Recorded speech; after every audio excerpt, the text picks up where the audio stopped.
Piana di Giza. Che contentezza. È una ladra. Finalmente muore di fame.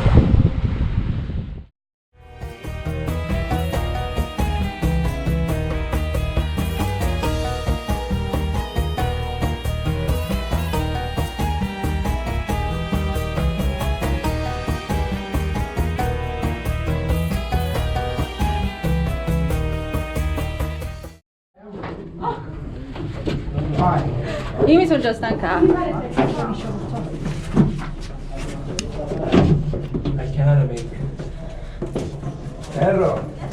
Il rito della mummificazione deve essere fatto all'ombra e non si poteva avere ombra senza aver fatto il tetto e non si poteva avere il tetto senza aver fatto le colonne.